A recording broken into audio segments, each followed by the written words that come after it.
আমরা অসুস্থ হলে আমাদের শরীর সুস্থ হওয়ার জন্য কিভাবে ফাইট করে তা কি আমরা জানি? যতটা সহজভাবে চিন্তা করি, প্রক্রিয়াটা তার থেকে হাজারো গুণ কঠিন। চলুন আজ কথা বলবো সহজ বাংলায় ইমিউনোলজি নিয়ে। আমাদের শরীরে যখন কোনো ফরেন বডি ঢোকে, সেটা ভাইরাস অথবা ব্যাকটেরিয়া অথবা ফাঙ্গাস, যেটাই হোক, আমাদের শরীর সেটিকে অ্যান্টিজেন হিসেবে বিবেচনা করে এবং অ্যান্টিবডি প্রডিউস করে। তবে এই অ্যান্টিবডি প্রডিউস হওয়া পর্যন্ত শ্বেত রক্তকণিকাকে একটা লম্বা প্রোটোকল মেনটেন করতে হয়। একটু উদাহরণ দিয়েই বোঝাই। প্রথমে ভাইরাস ঢুকলো, ম্যাক্রোফেজ সেটাকে ধরে ভেঙে একটি অংশ হেল্পার টি সেলের কাছে নিয়ে যাবে। এখানে আবার এই হেল্পার টি সেলের উপরে ইন্টারলিউকিন 1 কাজ করে তাকে অ্যাক্টিভ করবে। হেল্পার টি সেল অ্যাক্টিভ হলে এর উপরে আবার ইন্টারলিউকিনের অন্যান্য ভ্যারাইটি কাজ করে আরো হেল্পার টি সেল তৈরি করবে। দেন সাইটোটক্সিক টি সেলকে অ্যাক্টিভ করবে এবং বি সেলকে অ্যাক্টিভ করবে।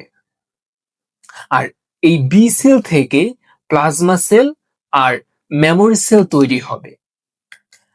প্লাজমা সেল প্রাথমিক পর্যায়ে ভাইরাসের বিরুদ্ধে অ্যান্টিবডি তৈরি করে ও ভাইরাসকে ডিস্ট্রয় করে, বিধায় আপনি সুস্থ হন।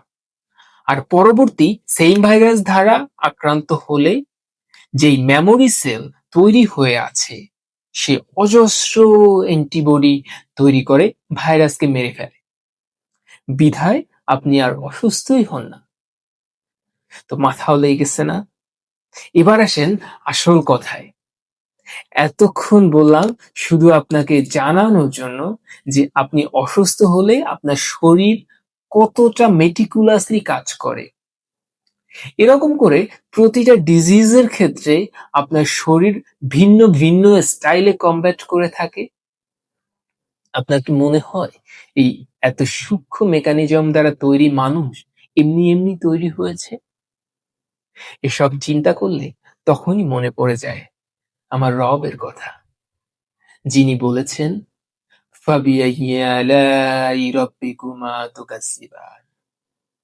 সুতরাং তোমাদের প্রতিপালকের কোন নিয়ামতকে তোমরা উভয়ে অস্বীকার করবে?